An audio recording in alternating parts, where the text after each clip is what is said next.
paz do Senhor para todos os irmãos que estão ligadinhos aí com a nossa escola bíblica dominical. Nós estamos estudando a lição número 2 do livro de Apocalipse. E a lição número 2 hoje tem por título Apocalipse, a revelação de Jesus Cristo.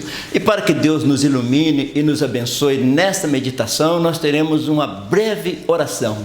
Querido Deus, nós te louvamos por esta rica oportunidade em poder abrir o livro de Apocalipse e conhecer mais do Cristo que ali está, na glória, para nos servir, para nos abençoar e para reinar sobre toda a tua igreja. Abençoa cada ouvinte em nome de Jesus. Então, lição número 2, estamos estudando Apocalipse, a revelação de Jesus Cristo. Na lição número 1, nós estudamos mais a respeito do livro de Apocalipse, para a gente conhecer mais o livro. Hoje nós vamos estudar mais o personagem principal do livro, que é Jesus Cristo. Lição número 2. Então, a revelação de Jesus Cristo. Hoje a nossa atenção volta em conhecer Jesus na glória. O nosso texto áureo é Apocalipse 1:17. E eu, quando vi, caí aos seus pés como morto, e ele pôs sobre mim a sua destra, dizendo-me: não temas, eu sou o primeiro e o último. Isto João ouvindo de Jesus lá na ilha de Patmos.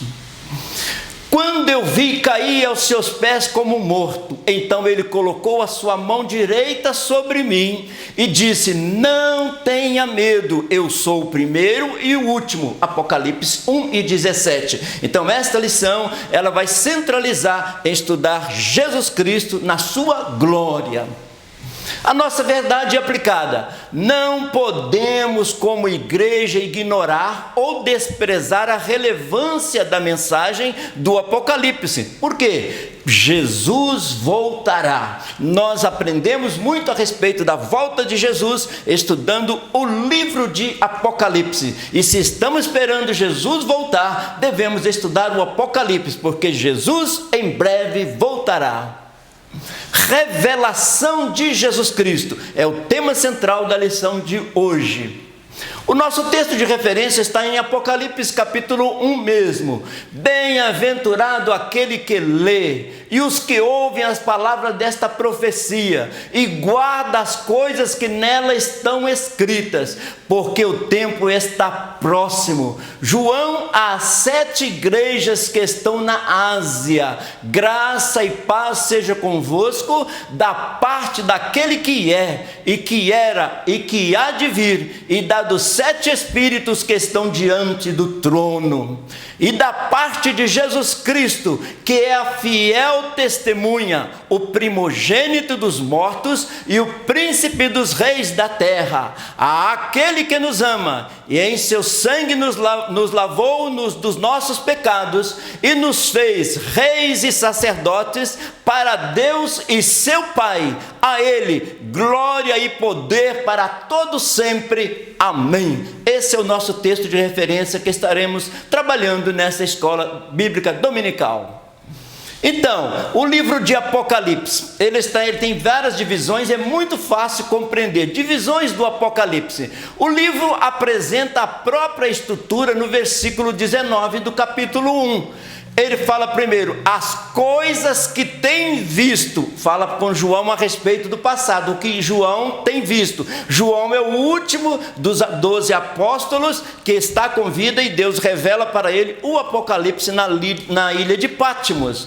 Então ele diz, as coisas que você tem visto, nas visões que ele já tinha tido de Cristo. As coisas que são, no capítulo 2 e 3, as coisas que são as igrejas da Ásia, para quem era dirigido as cartas e o livro de Apocalipse, e as coisas que depois hão de acontecer, do capítulo 4 ao 21 em diante, falando das coisas do futuro, do Apocalipse, revelações do futuro.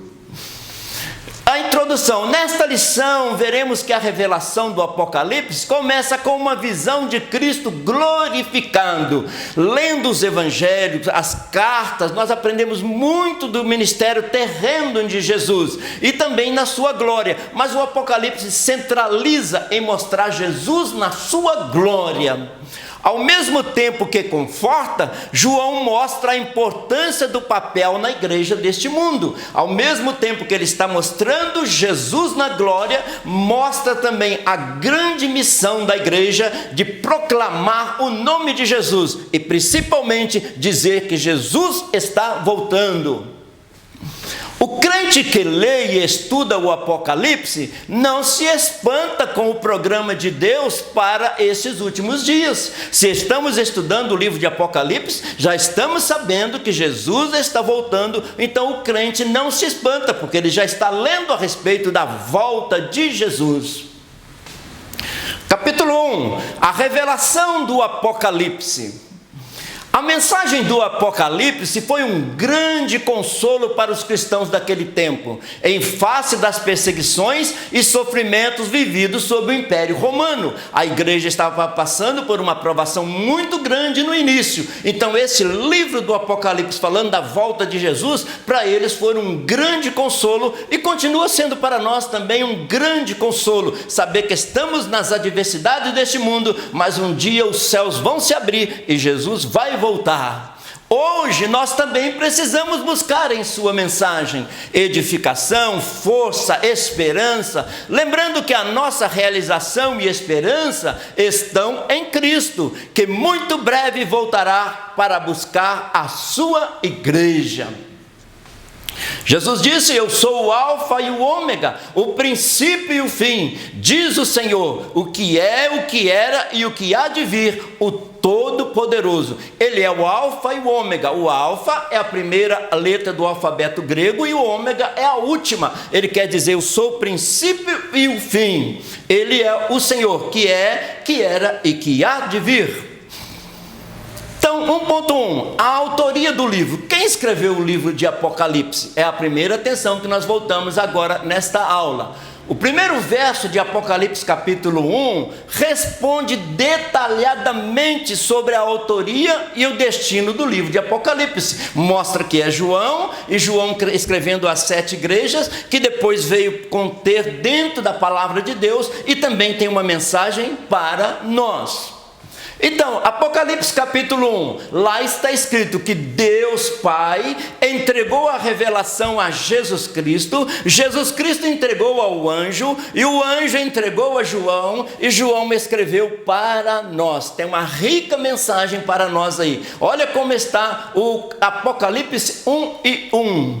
Revelação de Jesus Cristo é o centro do livro, a qual Deus lhe deu. O Pai passou para o Filho, para mostrar aos seus servos o destino do livro. Nós, servos de Deus, somos os destinatários para quem esse livro foi escrito. As coisas que brevemente devem acontecer. É o caráter profético do livro, falando de coisas futuras. E pelo seu anjo as enviou, o mensageiro divino, que entregou para João, e as notificou a João, seu servo, que é o escritor humano. Veja esta hierarquia tão bonita. O Pai passa a revelação para o Filho, Jesus Cristo, Jesus para o anjo para João, e João escreve para todas as igrejas, para nós esperarmos a vinda de Jesus. Então, o Apocalipse capítulo 1, o recebimento da mensagem, é uma revelação recebida de Deus por Jesus, que o enviou pelo seu anjo a João, que testificou ser a verdadeira mensagem de Deus. Quando o livro de Apocalipse de João foi selecionado para compor o cânon sagrado, havia muitos livros de Apocalipse naquela época, principalmente no período interbíblico, no período de 400 anos de silêncio, surgiram muitos livros de Apocalipse, mas o único que foi para a Bíblia Sagrada, Apocalipse, escrito por João, porque ele procedeu do Pai, passou pelo Filho, pelo anjo, e João escreveu para a igreja. Veja que o apóstolo João está na ponta final da revelação. Deste fato, podemos tirar a lição de que não cabe orgulho ou vaidade. Então, João é o escritor, mas o autor é Deus, de um Apocalipse que passou por Deus, por Jesus Cristo, pelo anjo, e João simplesmente escreveu a revelação. Quando se entende que o verdadeiro autor é Jesus, ele é o verdadeiro autor do Apocalipse. Sem Jesus não podemos fazer nada. Ele mesmo disse: eu sou a videira, vós as varas. Quem está em mim e eu nele, este dá muito fruto, porque sem mim nada podeis fazer. Entendemos a grandeza de Deus, a pequenez do ser humano em escrever uma revelação daquilo que está na glória, do Deus Todo-Poderoso, Jesus Cristo, na glória e sobre a sua vinda.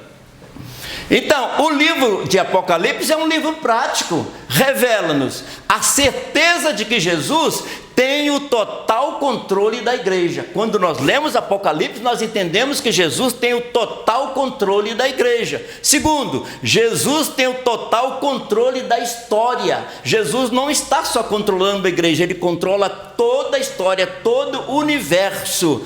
E terceiro, a perseguição do mundo e do diabo não podem destruir a igreja. Quem lê Apocalipse vê a vitória que Deus tem para o seu povo através do seu Rei Jesus Cristo. No próprio livro do Apocalipse, o nome de João aparece 5 vezes. Não tem dúvida que foi ele que escreveu, relacionado de forma clara o apóstolo à autoria do livro. Então, o escritor humano foi João, e não tem dúvida, aparece pelo menos todos esses versículos mostrando que foi João. Por exemplo, em Apocalipse 1, e as notificou a João, seu servo, João, às 7 igrejas na Ásia. Eu, João, que sou vosso irmão, eu, João, vi a santa cidade, e eu, João, sou aquele que vi e ouvi estas coisas. Não temos dúvidas que o Apocalipse foi escrito por João, mas o autor de tudo é Jesus Cristo. Então, o Evangelho de João é escrito na ilha de Patmos. João está na ilha de Patmos, uma ilha inóspita, muito difícil a vida ali naquele lugar, longe das cidades, longe do continente, e ali naquele lugar tão difícil, o céu se abriu sobre ele e ele teve essas visões apocalípticas que hoje, com muita alegria, estamos estudando. A tríplice bem-aventurança, 1.2. Quando nós falamos do Apocalipse, não é para temer o Apocalipse, porque o Apocalipse está cheio de bem-aventurança. A Bíblia não é um livro de teoria sobre felicidade ou bem-estar. Não é um livro de autoajuda. É o único livro cujo autor sempre está presente todas as vezes que se lê. Todas as vezes que lemos a Bíblia, o autor está presente, nos iluminando e nos abençoando. É um manual prático. A Bíblia é um manual prático.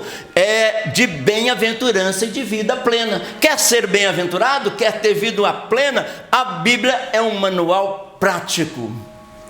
Então, as bem-aventuranças aplicadas às nossas vidas. A bem-aventurança do Apocalipse não é uma teoria, são as bem-aventuranças que podem ser aplicadas no nosso dia a dia. Encontramos logo no início do Apocalipse 3 bem-aventuranças. Bem-aventurado o que lê, os que ouvem as palavras desta profecia e guardam as coisas que nela estão escritas, porque o tempo está próximo. 3 bem-aventuranças: que lê, que ouve e que guarda. Este é um bem-aventurado. Esta passagem deixa claro que não basta memorizar textos e ser um bom ouvinte, apenas ouvinte. É preciso obedecer à palavra de Deus para desfrutarmos das bênçãos do Senhor para o seu povo. Deus tem bênçãos, e muitas bênçãos no Apocalipse, muitas bem-aventuranças. Então é necessário que nós creiamos que este livro é um livro prático para a nossa vida espiritual. Então, as bem-aventuranças. Quem não quer receber bem-aventuranças? Vamos para o Apocalipse e vamos encontrar essas bem-aventuranças. Bem-aventurado é um termo utilizado no Novo Testamento e é elevado a um nível espiritual. É mais do que ser feliz com as coisas terrenas, é ser abençoado e bem-aventurado num nível espiritual, indicando a felicidade que se associa a uma relação correta com Deus. Um bom relacionamento com Deus nos leva à bem-aventurança. Podemos dizer que bem-aventurado expressa expressa o estado de bem-estar, que é resultado da retidão espiritual. Quem vive uma vida de retidão espiritual é um bem-aventurado, tem um bom relacionamento com Deus. Este é bem-aventurado. Então, bem-aventurado é o que está firmado em tua casa, aqueles que te louvam, cujo coração está no nosso Deus. Este é um bem-aventurado. Então, 1.3, a brevidade do tempo. Apocalipse nos mostra as bem-aventuranças e falando da vinda de Jesus em breve. Há uma brevidade de tempo, há um chamamento para nós atentarmos que a vinda do Senhor pode acontecer a qualquer momento. Então, quando Daniel recebe de Deus, olha que Daniel viveu uns 600 anos antes de Jesus, quando Daniel recebe de Deus as revelações concernentes ao futuro de Israel e do mundo, Deus disse para Daniel, muito antes, Deus disse para Daniel, e tu, Daniel, fecha estas palavras e sela este livro, até o fim do tempo. Muitos correrão de uma parte para outra e a ciência se multiplicará. Que a ciência está multiplicando é uma coisa que nós estamos vendo no dia a dia. E Deus fala para Daniel, depois de ter revelado que Jesus viria ao mundo como filho do homem, Deus fala para Daniel, sela este livro. Agora a gente abre o livro de Apocalipse e nós vemos Jesus abrindo o livro. Por quê? Porque está próximo à sua vinda. Então, tu, porém, Daniel, cerra as palavras e sela o livro até o fim do tempo. Muitos correrão de uma parte para outra e a ciência se multiplicará. Numa outra versão, para a gente entender melhor. Porém, cerca de 600 anos depois, no Novo Testamento, Deus diz para nós, é já a última hora. Então, se ele revelou para Daniel há 600 anos antes e já estava falando da brevidade do tempo, então na época da igreja está mais próximo ainda, a cada dia que passa está mais próxima a vinda de Jesus. E João escreveu, já é a última hora. A carta aos Hebreus afirma que falta apenas um pouquinho de tempo, um pequeno tempo. Olha o que está escrito em Hebreus. Porque ainda um pouquinho de tempo e o que há de vir e não tardará. Falta pouco tempo, cada dia mais aproxima-se a vinda do Senhor. E nós devemos fazer o quê? Estar preparados para a vinda do Senhor. É já a última hora. Não está falando de uma hora de 60 minutos, mas está falando que é o momento. Estamos vendo que já é a última hora e Jesus pode vir a qualquer momento. No Apocalipse somos avisados por Cristo que o tempo está próximo. O Apocalipse nos chama atenção para isso, para essa brevidade do tempo. Olha o que ele diz: bem-aventurado aquele que lê e os que ouve as palavras desta profecia, guarda as coisas que nela estão escritas, porque o tempo está próximo. E isso Jesus nos alertando no livro de Apocalipse. O tempo está próximo. Um alerta para quem? Para toda a humanidade, porque todos nós haveremos de comparecer diante do tribunal, do julgamento de Jesus Cristo. Então é um aviso para toda a humanidade. E que quem tem Cristo como seu Salvador já tem a certeza, a convicção de que estará com Ele para sempre na eternidade celestial. Então a pergunta que nos leva à mente é: se no tempo do Novo Testamento era a última hora, que diremos agora há mais de 2000 anos? Se há 2000 anos atrás, quando foi escrito o livro de Apocalipse, já era a última hora, e o que diremos agora? 2000 anos se passaram, mais próximo ainda está da vinda de Jesus. Enquanto Daniel fecha o livro, João vê Jesus abrir o livro, e isso é muito importante. João vê Jesus abrir o livro. O aviso é claro: é tempo de arrependimento e consagração a Deus. É tempo de arrependimento e consagração a Deus, porque o tempo está próximo. Então, Jesus recebe o livro selado com 7 selos, escrito por dentro e por fora, e ele abre o livro das profecias que acontecerão, que estão escritas no livro de Apocalipse. Então, tópico 2, a visão da igreja. Até agora estamos falando do Apocalipse, e agora vamos ver como a igreja contempla isso, e como a igreja também é contemplada pelos céus neste momento. Em sua mensagem final e profética, Jesus demonstra o seu cuidado e zelo com a sua igreja, trazendo admoestações. Então, sempre Jesus, mesmo na glória, ele mostrando o seu zelo pela igreja. Ele é nosso sacerdote, porque na cruz morreu por nós, para sermos salvos. Ele continua sendo nosso sacerdote eterno, porque está à direita de Deus intercedendo por nós, mostrando qual a verdadeira identidade e posição do corpo de Cristo, enquanto não chega a hora do arrebatamento. Então o Apocalipse mostra Jesus na sua glória e mostra também a missão da igreja nesta última hora. Estamos preparados para a hora do arrebatamento. Arrebatamento, o próximo grande acontecimento na história da humanidade. E você não pode ficar para trás. Jesus está chamando que nós nos aproximemos dele antes do final dos tempos.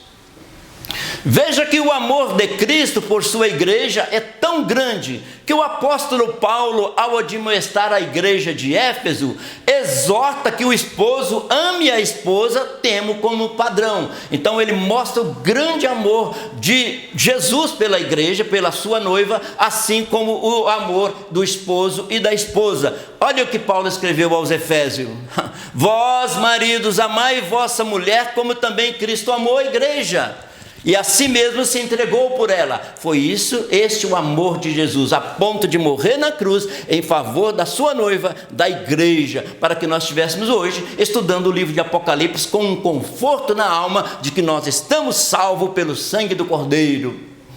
Então, Cristo amou a igreja. A maior prova de amor de Jesus é o Calvário. A maior prova de amor é o Calvário. Cristo amou a igreja.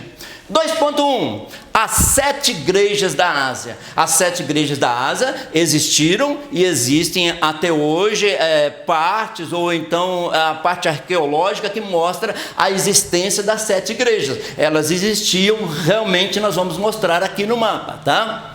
Temos aqui nosso primeiro contato com as 7 igrejas da Ásia, cuja localização é a atual Turquia. Aqui vemos 2 pontos importantes.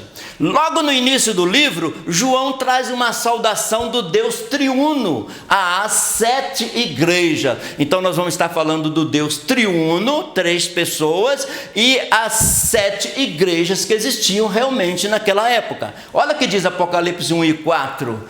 João às 7 igrejas que estão na Ásia: graça e paz. Esta é uma saudação que vamos falar a respeito dela em seguida. Seja convosco da parte daquele que é, daquele que era e que há de vir, dos 7 espíritos que estão diante do trono. Já vamos estudar que esses 7 espíritos são as 7 manifestações do Espírito Santo. Então, nesse mapa mundi, nós conseguimos ver a ilha de Patmos, onde João estava, num lugar muito difícil, entre pessoas muito difíceis, que eram banidas, que eram levadas para ali, e vemos logo em seguida as 7 igrejas, para onde ele escreveu as 7 cartas do Apocalipse, e essas cartas chegaram até nós. João, aqui da ilha de Patmos, escreve para as igrejas, principalmente Éfeso, que era a principal ali na província, era uma metrópole naquela região. O Pai, o Filho e o Espírito Santo dão à igreja graça e paz. Se há algo que nós precisamos é graça e paz. 2 elementos fundamentais e insubstituíveis. É fundamental que nós tenhamos a graça de Deus, e é insubstituível que nós tenhamos a paz do Senhor. Vivemos nesta paz do Senhor. A menção à Trindade, falando com as 7 igrejas, demonstra a total atenção e apoio de Deus à igreja. O Pai apoia a igreja, o Espírito Santo apoia a igreja, Jesus apoia a igreja, e ele vem cumprimentar as igrejas com a graça e a paz. Essas igrejas são as primeiras a receber a revelação do Apocalipse. Estas são as primeiras, porque essa revelação foi para a Bíblia e hoje ela chegou aqui em Juiz de Fora, na nossa igreja. Elas foram as primeiras, mas nós também estamos recebendo estas cartas hoje e estamos estudando e nos regozijando de tantas bem-aventuranças que tem no livro de Apocalipse. Então, mais uma vez, o mapa da região, as 7 igrejas, a ilha de Patmos, não precisava nem ter muro, porque não tinha como sair daqui, João estava preso na ilha de Patmos, e aí, aqui a revelação de Deus veio do céu para ele, o céu se abriu para ele, e ele escreveu para as 7 igrejas, mensagem que chegaram até nós também. Jesus manda que João escreva num livro. Então João foi ordenado a escrever a mensagem apocalíptica e envie às 7 igrejas. Isso denota a importância da igreja na presente dispensação. Então, se essa mensagem foi escrita, é porque ela é importante, porque senão não ficaria escrita para que hoje, 2000 anos depois, nós estivéssemos lendo. Denota também o dever do cristão em conhecer o livro do Apocalipse e aumenta a nossa responsabilidade para com o mundo perdido. Então, é uma grande bênção receber essa mensagem do Apocalipse e, ao mesmo tempo, uma grande responsabilidade de anunciar ao mundo que Jesus está voltando. Olha o que diz Apocalipse 1:11: o que vês, escreve num livro e envio às 7 igrejas que estão na Ásia. E assim a mensagem chegou até nós. Então essa mensagem no presente dispensação é muito importante. Capítulo 2 e 3 fala Jesus manda escrever cartas às igrejas, e eram igrejas mesmo, os pastores ali, o anjo da igreja, e a mensagem chegou até ali para eles. 2.2, reino e sacerdote. O Apocalipse fala muito de reino, mas fala muito de sacerdócio. Assim como Jesus reina, nós vamos reinar com ele. Assim como ele foi o sacerdote eterno, nós também somos sacerdotes e temos a missão de interceder pela humanidade. Então, o propósito divino com Israel era que, após sua libertação do Egito, o seu povo se tornasse um reino sacerdotal, uma nação santa, separada de toda a idolatria e pecado, e que fosse luz para as nações. Quando Deus escolheu a nação de Israel, Deus queria que eles fossem realmente separados, uma nação sacerdotal, que intercedesse por todas as outras nações e servisse de exemplo espiritual, porque Deus escolheu Israel para isso. Mas nós vamos ver através da história que esta missão foi passada para a igreja. E hoje a nação sacerdotal que deve interceder pela humanidade somos nós, você e eu, a igreja do Senhor, somos a nação sacerdotal. E às vezes nós pensamos só em reinar com Cristo, mas Deus nos chama a atenção nesta manhã para nós entendermos que somos nação sacerdotal, intercedendo pela humanidade. Olha o que está escrito lá em Êxodo, quando Deus tirou o povo do Egito: vós tendes visto o que eu fiz aos egípcios, como vos levei sobre asas de águias, e vos trouxe a mim. Agora, pois, se diligentemente ouvirdes a minha voz, e guardardes o meu concerto, então sereis minha propriedade peculiar dentre todos os povos, porque toda a terra é minha, e vós me sereis um reino sacerdotal, um povo santo. Essas são as palavras que falarás aos filhos de Israel. Qual era o objetivo de Deus tirar o povo de Israel do Egito? Fazer deles uma nação sacerdotal. Mas Jesus veio, anunciou este reino, comportou-se como um sacerdote morrendo para salvar a humanidade e transmitiu esta missão para a igreja. A igreja é composta de judeus e não judeus. A igreja hoje é a nação sacerdotal para a humanidade. Então, a aliança com Deus, Deus falando ainda lá com o povo de Israel: agora, se me obedecerem fielmente e guardarem a minha aliança, vocês serão o meu tesouro pessoal entre todas as nações. Embora toda a terra seja minha, vocês serão para mim um reino de sacerdotes, uma nação santa. Essas são as palavras que você dirá aos israelitas. Então, Deus é Deus de todas as nações, mas Deus queria fazer da nação de Israel uma nação sacerdotal. Missão esta que foi transferida para a igreja.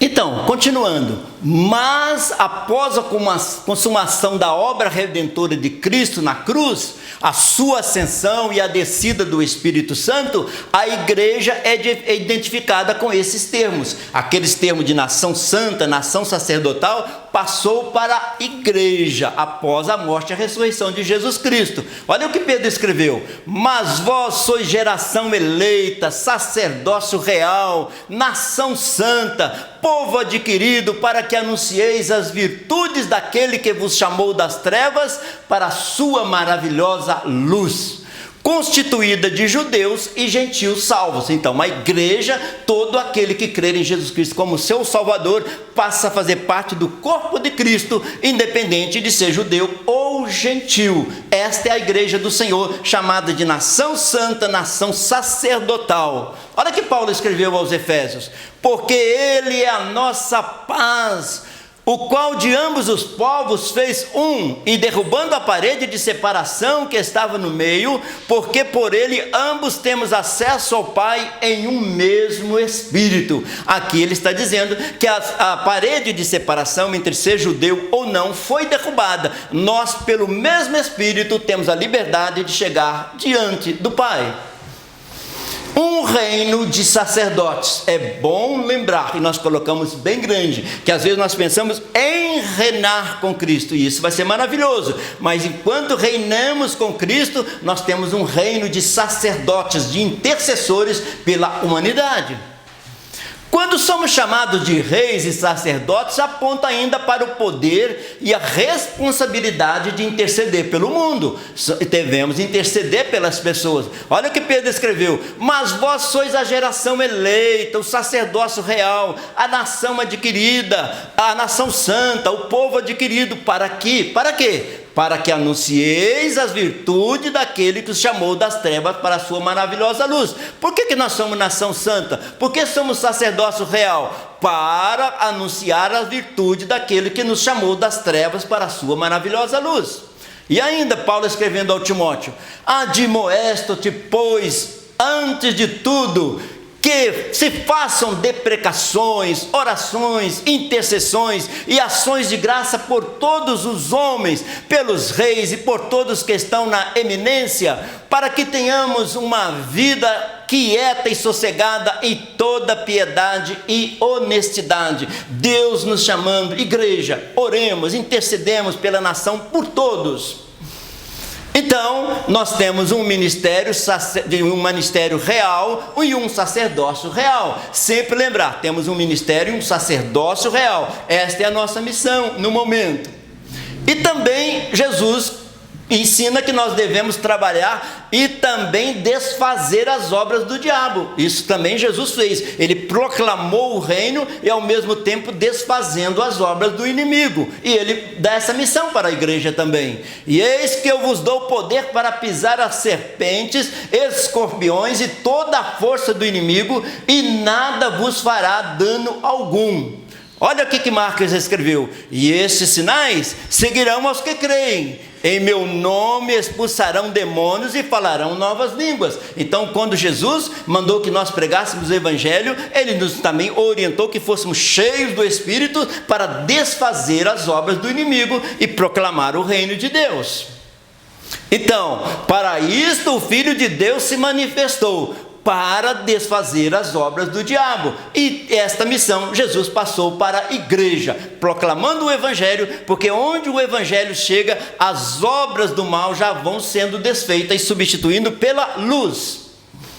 Por sua graça, através da fé, entramos nesse sacerdócio real. Pela graça, Deus nos colocou nesse sacerdócio real e temos acesso ao Santo dos Santos na presença de Deus. Olha o que está escrito em Hebreus: tendo, pois, irmãos, ousadia para entrar no santuário, pelo sangue de Jesus, pelo novo e vivo caminho que Ele nos consagrou, pelo véu, isto é, pela sua carne. Então, quando Ele na sua carne foi ali na cruz do Calvário, sofrendo toda aquela angústia da cruz, Ele estava abrindo o véu para que nós tivéssemos contato com Deus. E a nossa posição agora? E quando Jesus vier, temos a promessa de que reinaremos com Ele. Se sofremos, também com Ele reinaremos. Então nós temos duas meditações importantes: somos sacerdotes e um dia vamos reinar com Cristo. Reinaremos com Cristo. 2.3, os 7 castiçais de ouro. Encontramos a igreja de Cristo como 7 castiçais de ouro. Então o Apocalipse vai falar dos 7 castiçais que representam as 7 igrejas lá da Ásia que nós já estudamos. Apocalipse 1:12 diz, João falando, eu virei-me para ver quem falava comigo, e virando-me eu vi 7 castiçais de ouro. Esses 7 castiçais de ouro, as 7 igrejas do Apocalipse que nós já vimos aí no tópico anterior. O ouro é metal por excelência e aponta para a glória e majestade de Cristo, porque Cristo está na igreja, que dá à igreja a capacitação para manifestar o poder de Deus e ganhar vidas com a pregação do Evangelho. Então ele coloca a igreja como castiçais de ouro, porque Cristo está na igreja e tem a capacitação de pregar o Evangelho do reino.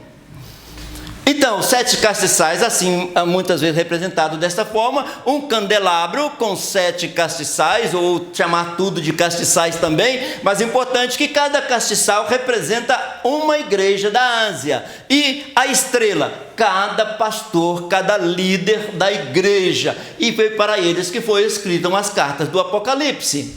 Então, os judeus chamam este candelabro de menorá, a menorá. Ficava lá no tabernáculo, ficava lá no templo, do lado esquerdo, a menorá acesa de dia e de noite. Então, a menorá com 7 castiçais e 7 estrelas representa as 7 igrejas da Ásia, porque está um pouco distante, mas existiam as 7 igrejas da Ásia que hoje a arqueologia cuida e zela muito bem. A igreja de Éfeso, de Esmirna, de Pérgamo, de Tiatira, de Sardes, de Filadélfia e de Laodiceia. Aquelas 7 igrejas representadas lá no candelabro. Então, em seu ministério terreno, Jesus afirmou ser a luz do mundo. Por que estamos falando do candelabro? Porque fala de luz. E Jesus diz, eu sou a luz do mundo. Olha o que ele diz. Falou-lhe, pois, Jesus outra vez dizendo, eu sou a luz do mundo. Quem me segue não andará em trevas, mas terá a luz da vida. E sabe o que Jesus fez? Ele deu esta missão para a sua igreja. Ele foi a luz e é a luz do mundo, mas ele passou para nós esta responsabilidade, quando ele disse em Mateus, vós sois a luz do mundo, não se pode esconder uma cidade edificada sobre um monte. Então ele tem luz própria, ele é a luz do mundo, e ele diz, cada um de vocês é uma luz. Recebemos a luz de Jesus e refletimos para a humanidade. Então, Jesus é a luz do mundo, para o mundo que jaz no maligno, jaz em trevas. Olha o que João escreveu. Sabemos que somos de Deus e que todo mundo está no maligno, está longe de Deus, e que vive um verdadeiro apagão moral e espiritual em trevas. O mundo está num apagão moral e espiritual, sem Cristo, e nós somos sacerdotes para anunciar as boas novas. Olha o que João escreveu, e a luz resplandece nas trevas, e as trevas não o compreenderam, não compreenderam Jesus. Jesus morreu para nos salvar e deu esta missão para a igreja, ser luz do mundo. Devemos cumprir a nossa tarefa de ser luz. Vós sois a luz do mundo. Então, assim, somos pequenininhos, mas com uma luz. Para essa luz da candeia continuar acesa, é preciso de ter o óleo, o azeite. E o óleo e o azeite é o símbolo do Espírito Santo. Então, uma igreja e uma pessoa na unção do Espírito Santo, ele é uma luz acesa perante o mundo. Que responsabilidade! Portanto, a igreja não pode se esconder ou omitir no cumprimento da insubstituível missão de, como luz, guiar a humanidade a Cristo. Esta é a nossa missão. A luz do mundo, vocês são a luz do mundo. Jesus é a brilhante estrela da manhã, o sol, e cada um de nós uma luz que brilha perante o mundo. Vemos no final a real interpretação das 7 igrejas e dos 7 castiçais de ouro. Olha bem, são respectivamente os 7 anjos, ou pastores das igrejas e as 7 igrejas. Então os 7 castiçais são as igrejas e as estrelas, os 7 pastores da igreja. Olha o que está em Apocalipse 1:20: o mistério das 7 estrelas que viste na minha destra e dos 7 castiçais de ouro. As 7 estrelas são os anjos das 7 igrejas e os 7 castiçais que viste são as 7 igrejas. Já falamos abundantemente nessa área aí, né? Carta do apóstolo João às 7 igrejas da Ásia, só para a Ásia e a nós também, porque chegou até nós essa mensagem enquanto aguardamos a volta de Jesus. Carta do apóstolo João às 7 igrejas da Ásia e a nós também. Há mistérios no livro de Apocalipse que o próprio livro nos dá o seu significado. Muitas coisas no livro de Apocalipse já está implícita também a interpretação daquele termo. Por exemplo, o ancião explica a João sobre a multidão de vestes brancas. E João vê uma multidão de vestes brancas e ele quer saber. E a própria Apocalipse já revela quem é esta multidão. Olha Apocalipse 7. E um dos anciãos me falou dizendo: esses que estão vestidos de vestes brancas, quem são e de onde vieram? O ancião perguntou para João, e eu disse-lhe: Senhor, tu o sabes. E ele disse-me: estes são os que vieram da grande tribulação, lavaram as suas vestes e branquearam no sangue do Cordeiro, por isso estão diante do trono de Deus e o servem de dia e de noite. Então a igreja primitiva passou por grande tribulação, a igreja passa por tribulação, os finais dos tempos teremos tribulações, mas a Bíblia diz: nunca falte o óleo sobre a sua cabeça, e ao todo tempo sejam alvos teus vestidos, a grande multidão vestida de branco diante do Senhor. Trajados com vestes branca falando de pureza.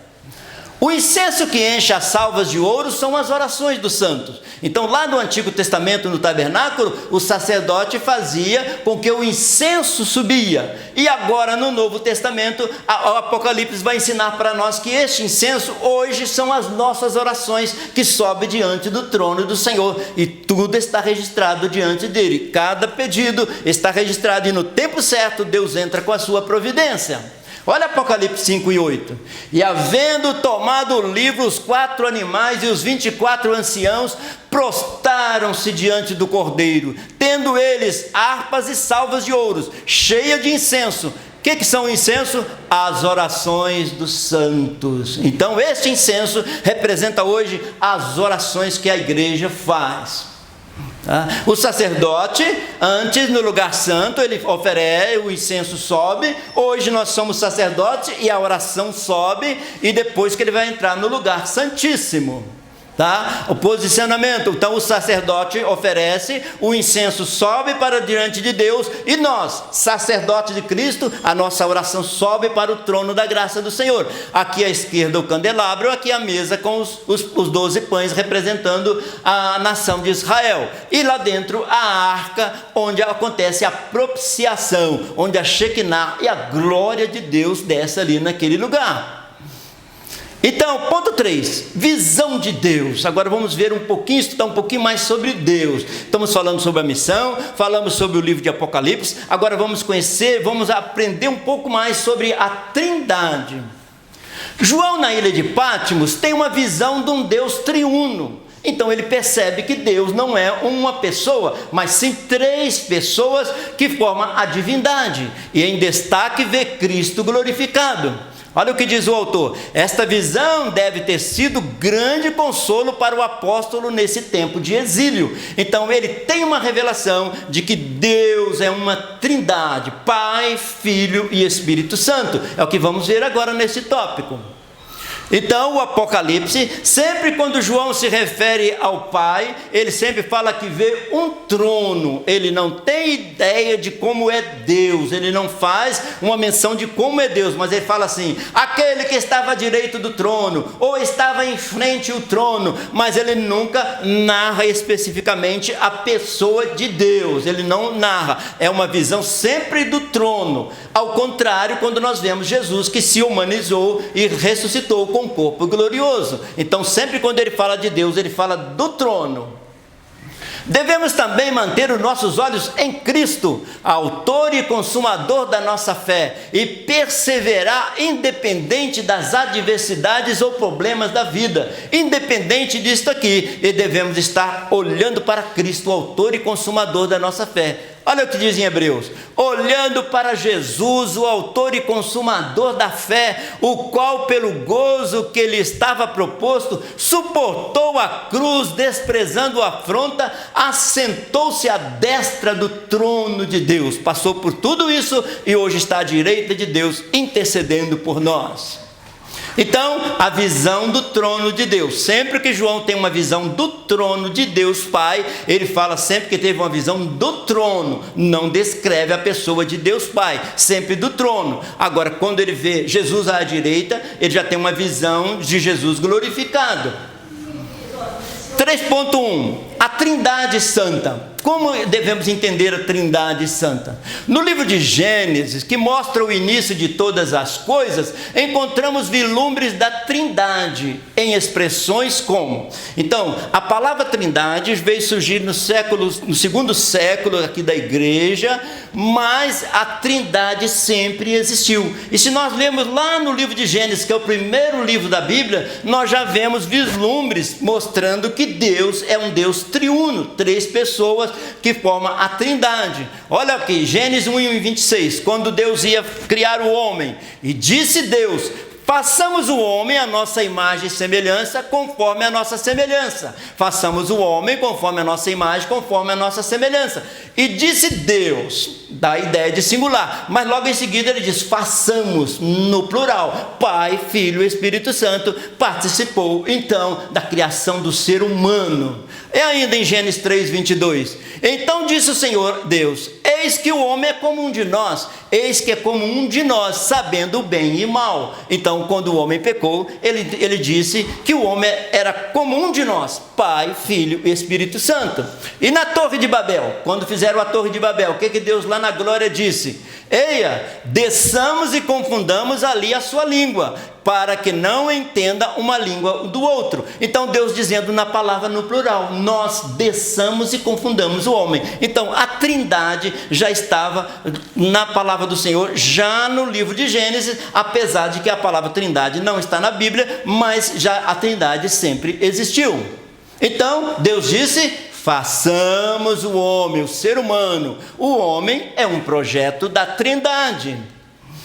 No livro da consumação de todas as coisas, o Apocalipse, vemos a Trindade envolvida na revelação da igreja. Agora, o relacionamento do Pai com a igreja, da igreja com Deus. Nós vemos o relacionamento do Pai apontando para a sua eternidade. Graça e paz seja convosco da parte daquele que é, que era e que há de vir. Então aqui também já está clara a ideia da Trindade em relação à igreja. E aqui nós estamos vendo a eternidade do Pai.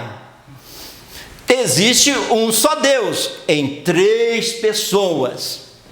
O Espírito Santo, também fazendo parte da Trindade, fala da perfeita e plena manifestação e operação do Espírito. Lá no livro de Apocalipse, logo no Apocalipse 1:4, fala dos 7 Espíritos que estão diante do trono.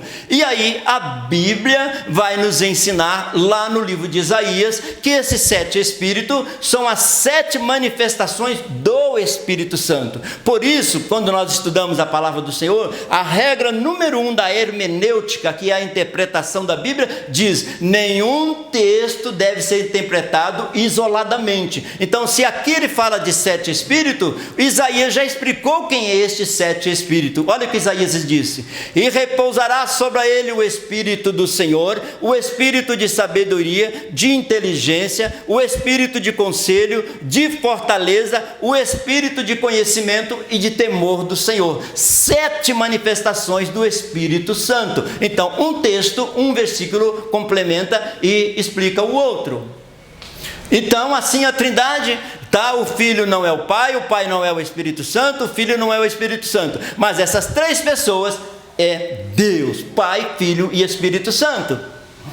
Jesus Cristo, também no livro de Apocalipse, ele é o tema central do Apocalipse, ele é o personagem central, a fiel testemunha. Fala de Cristo como profeta, o primogênito entre os mortos, que aponta para a morte e ressurreição de Cristo, tornando-o sacerdote da nossa salvação. Então, muitas vezes no livro de Apocalipse, fala do sofrimento de Cristo, mas que ressuscitou glorioso e hoje tem todo o poder nos céus e na terra. Olha o que diz a carta aos Hebreus: mas este, porque permanece eternamente, tem um sacerdócio perpétuo, portanto pode também salvar perfeitamente os que por ele se chegam a Deus, vivendo sempre para interceder por nós. Conforme já dissemos, Jesus morreu na cruz como sacerdote em nosso lugar, agora está à direita de Deus intercedendo para nós, como um sacerdócio eterno.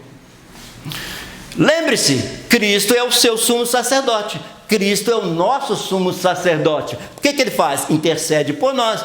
Por isso, santos irmãos, que participais da vocação celestial, considerai atentamente o apóstolo e sumo sacerdote da nossa confissão, cujo nome é Jesus. Ele é o nosso sumo sacerdote. O príncipe dos reis da terra, também Jesus é chamado isso, assim com esse título no livro de Apocalipse. Fala de Cristo como um rei proeminente, rei dos reis que governa o destino dos homens, não só da igreja, mas de toda a humanidade. Apocalipse 1:5, ele é chamado o príncipe dos reis da terra, num alto e sublime trono. Foi isso que João disse, foi isso que o Isaías disse: eu vi o Senhor num alto e sublime trono. Eu vi ao Senhor assentado sobre um alto e sublime trono, e o seu séquito enchia o templo, cheio de anjos, arcanjos. Ele estava num alto e sublime trono. Tá? Jesus, rei dos reis. Jesus, rei dos reis. É verdade que a palavra trindade não aparece no Novo Testamento. É uma expressão teológica que surgiu no segundo século para descrever a divindade. A doutrina da trindade encontrava-se na Bíblia antes que fosse chamada de trindade. Isso Meyer Pirmer escreveu resumidamente. A trindade sempre existiu, apesar de que a palavra trindade não está lá no Antigo Testamento, nem no Novo Testamento, mas foi adotada para explicar um Deus triuno, 3 pessoas, uma divindade. Quando termina o nosso culto, nós encerramos o nosso culto falando da trindade. A graça de nosso Senhor Jesus Cristo, o amor de Deus, a comunhão do Espírito Santo esteja com todos vós. Encerramos nosso culto com a bênção da trindade, em nome do Senhor Jesus Cristo, em nome de Deus, de Jesus Cristo, do Espírito Santo. Então a trindade revelada ali. Também, quando Jesus mandou batizar, como ele disse quando ele mandou batizar e fazer discípulo? Portanto, ide e fazei discípulos, e em todas as nações batizando-as. Aqui é muito interessante que nós esquecemos que tem o nome subentendido aqui: batizando-as em nome do Pai, e em nome do Filho, e em nome do Espírito Santo, ensinando a guardar todas as coisas que eu vos tenho mandado. Então, é necessário que nós entendamos que não é para dizer em nome do Pai, do Filho e do Espírito Santo. É em nome do Pai, e em nome do Filho, e em nome do Espírito Santo, porque são 3 pessoas formando a Trindade eterna. Então, 3.2, Jesus, o Filho do Homem. É um termo que ele usa muito no Apocalipse.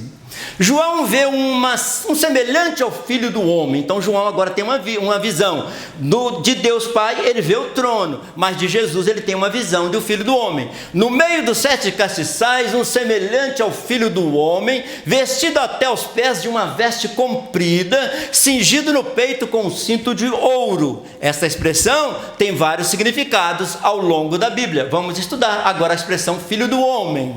Jesus como Filho do Homem, apresentado no Apocalipse. Mas vamos ver que essa expressão Filho do Homem às vezes é usada também para um ser humano.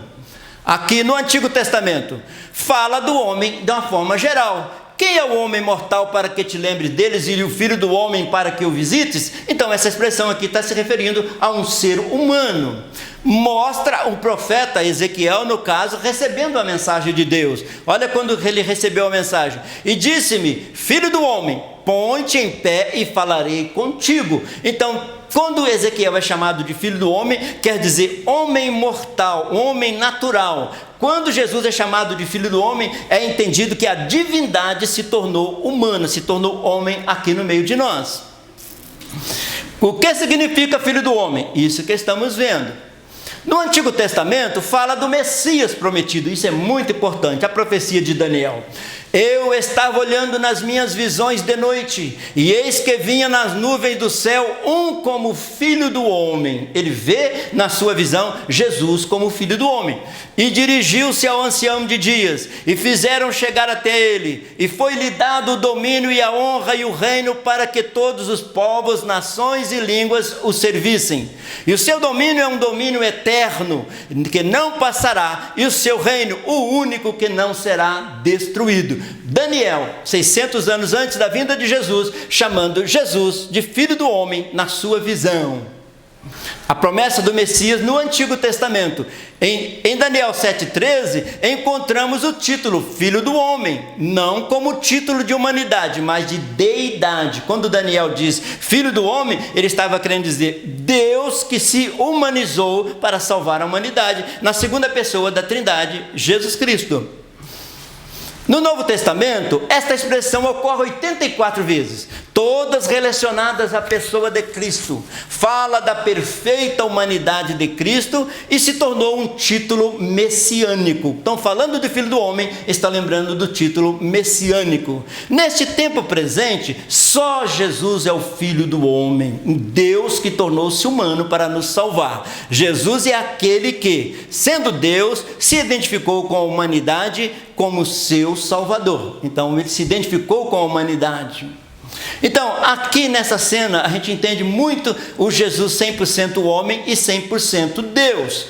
Verdadeiro homem, dormindo no barco, sentia sono, dor e fome. Verdadeiro Deus, mostrou o seu poder sobre os ventos e sobre o mar. Então, Jesus humano, Jesus Deus, 100% homem, 100% Deus. E você precisa entender por que ele chamava, ele mesmo se intitulava Filho do Homem, Deus que se humanizou para salvar a humanidade.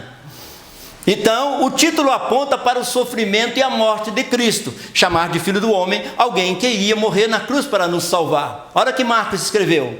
E começou a ensinar-lhes que importava que o Filho do Homem padecesse muito e que fosse rejeitado pelos anciãos e pelos príncipes dos sacerdotes e pelos escribas, e que fosse morto, mas que depois de 3 dias ressuscitaria. Então, o termo Filho do Homem para Jesus também está querendo dizer que ele ia passar pela morte, mas ia ressuscitar ao 3º dia. Jesus Cristo, Filho do Homem, Filho de Deus. Filho de Deus na eternidade, Filho do Homem morrendo para salvar a igreja. O título também aponta para o ministério terreno de Jesus, Filho do Homem, que conviveu com a humanidade, com as dificuldades da humanidade, curou, libertou, multiplicou pães, fez maravilhas, mostrando o seu ministério terreno. Marcos também escreveu: ora, para que saibais que o Filho do Homem tem na terra poder para perdoar pecados. Então, ele como Filho do Homem perdoou pecados, mas quem perdoa pecados é só Deus. Ele é Filho de Deus, ele é Deus, pode perdoar pecados e ao mesmo tempo agindo como Filho do Homem no meio da humanidade. Marcos ainda escreveu: assim o Filho do Homem até do sábado é o Senhor. Eles quase que idolatravam o dia de sábado, e de repente Jesus disse: não, o Filho do Homem é Senhor do sábado, e fazia milagres no sábado. Porque o Filho do Homem veio buscar e salvar o que estava perdido. Para salvar o que estava perdido, a segunda pessoa da Trindade se tornou homem. Por isso Jesus é chamado Filho do Homem. O título aponta também para a volta de Jesus para a humanidade. Olha o que diz em Mateus: porque assim como o relâmpago sai do Oriente e se mostra ao Ocidente, assim será também a vinda do Filho do Homem. Mateus também escreveu: e como foi nos dias de Noé, assim será também na vinda do Filho do Homem. Mateus 24 ainda escreve: assim será também a vinda do Filho do Homem, falando de Deus que se humanizou e que vem falando da sua volta gloriosa. Porque assim como o relâmpago sai do Oriente e se mostra até o Ocidente, assim também será a vinda do Filho do Homem, sempre com esse título. Jesus já havia cumprido as profecias de Daniel. Lembra que Daniel viu o Jesus como Filho do Homem lá na glória? Onde um semelhante ao Filho do Homem receberia o reino. Daniel viu isso 600 anos antes de Jesus vir. Olha o que está escrito em Daniel: e eu estava olhando nas minhas visões de noite, e eis que vinha nas nuvens do céu um como Filho do Homem, e dirigiu-se ao ancião de dias, e o fizeram chegar até ele. Jesus, o Filho do Homem, a quem foi dado o poder, a glória e o reino para sempre.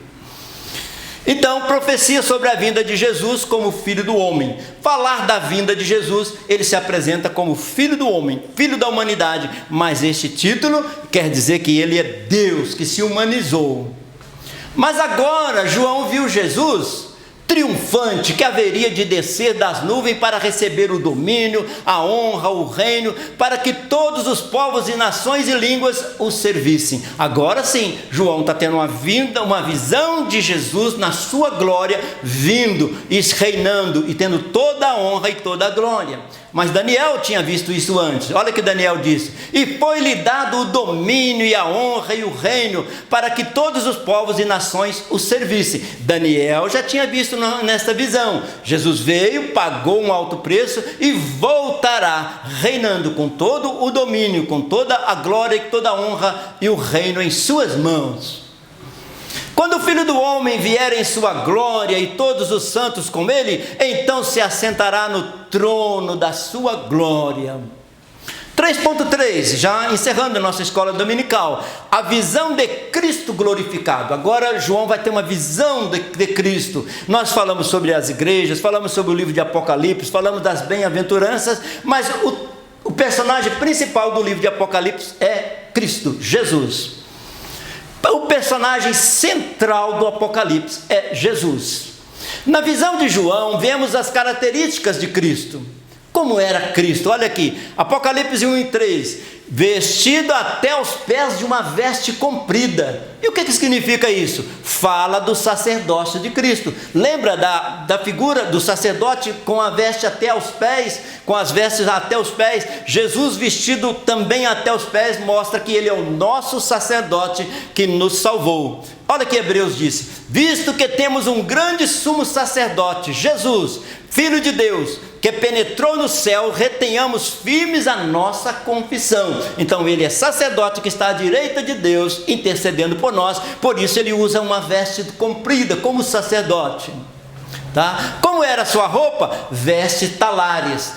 Talar é o calcanhar. Então veste talares são vestes que vão até o calcanhar, porque ele está se apresentando como sacerdote da igreja. Jesus Cristo, o sumo sacerdote das nossas almas. Na visão de João, vemos ainda as características de Cristo: cingido pelo peito com um cinto de ouro. Aqui está falando de um cinto no peito, que fala de justiça, não um cinto, está falando de um cinto no peito, aponta para a justiça de Cristo. Olha o que está escrito no Salmo: vistam os teus sacerdotes de justiça e alegrem os teus santos. Então tem esta apresentação da justiça até lá no Salmo, e Jesus tinha o cinto de ouro no peito. Assim, o cinto de ouro no peito. Como era o cinto? O cinto de ouro no peito. Fala da sua justiça, um Jesus justo.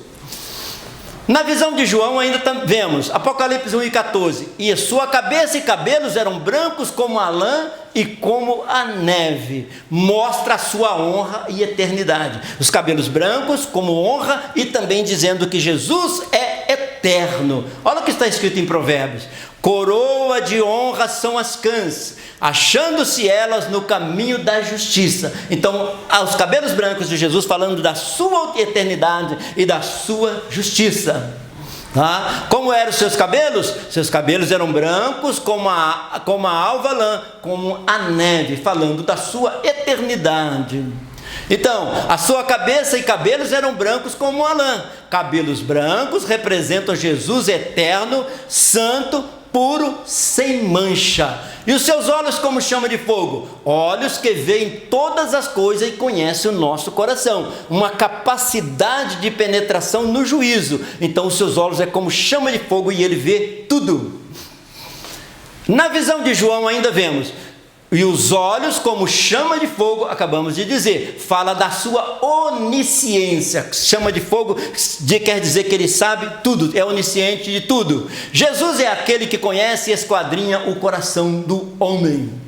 Tá? Como eram os seus olhos? Como chama de fogo, com a capacidade de conhecimento eterno.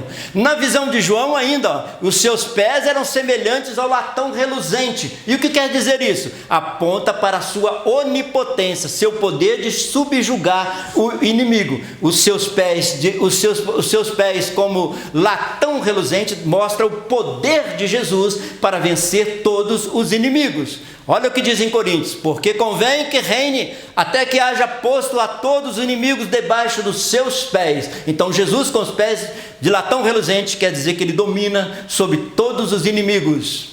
Como eram os seus pés? Semelhante ao latão reluzente. Na visão de João ainda, e a sua voz era como a voz de muitas águas. Fala da autoridade e o poder da sua palavra, a voz como muitas águas, a autoridade de Jesus. Quando Jesus pregava aqui, eles diziam: nunca vimos alguém pregar com tanta autoridade. E muito mais agora na glória, com toda a autoridade na sua palavra. Olha o que disse Ezequiel: eis que a glória de Deus de Israel vinha do caminho do Oriente, e a sua voz era como a voz de muitas águas. No trimestre passado estudamos sobre Ezequiel, e agora ele vê o Filho do Homem, e a sua voz era como a voz de muitas águas. Poder, autoridade na palavra, tá? A voz como de muitas águas. João procura deixar bem claro que todos os atributos do Pai no Antigo Testamento são também atributos do Filho. Pai, Filho e Espírito Santo, a Trindade. Ao Filho são dados todo o poder e autoridade, tanto para reinar como para julgar. A ele é dado todo o poder. Mateus 28, o próprio Jesus falou isso. E chegando-se Jesus, falou-lhes dizendo: é-me dado todo o poder nos céus e na terra. Então, todo o poder pertence a Cristo. Jesus, o nome sobre todo nome. E chegando Jesus, falou-lhes: é-me dado todo o poder no céu e na terra. Tá? Então, concluindo a nossa escola dominical nesta manhã tão maravilhosa, nós estudamos no tópico 1 a revelação do Apocalipse. Voltamos a atenção para o personagem principal do Apocalipse, que é Jesus Cristo. E o que nós aprendemos? A mensagem do Apocalipse foi um grande consolo para os cristãos daquele tempo, em face das perseguições e sofrimentos vividos sob o Império Romano. Precisava de um livro de Apocalipse mostrando as bem-aventuranças no meio daquele todo o sofrimento. No tópico 2 nós estudamos a visão da igreja, a nossa responsabilidade como sacerdotes reais. Aprendemos em sua mensagem final e profética, Jesus demonstra o seu cuidado e zelo com a igreja. No tópico 3 estudamos uma visão de Deus, da Trindade. E o que nós aprendemos? Devemos manter os nossos olhos em Cristo, autor e consumador de nossa fé, e perseverar independente das adversidades ou problemas da vida, mantendo o nosso olhar em Cristo. E a nossa conclusão não poderia ser outra. Aprendemos nessa lição sobre a relevância de estarmos atentos à mensagem de Cristo à sua igreja. Devemos estar atentos à revelação sobre o Deus uno e trino ao mesmo tempo, e o que fez por nós e quem somos nós para Deus. Aprendemos que Deus é um em 3 pessoas, tá? Deus Pai, Deus Filho, Deus Espírito Santo, formando a Trindade. A Santíssima Trindade, então, um só Deus em 3 pessoas. Estudamos isso no final da lição.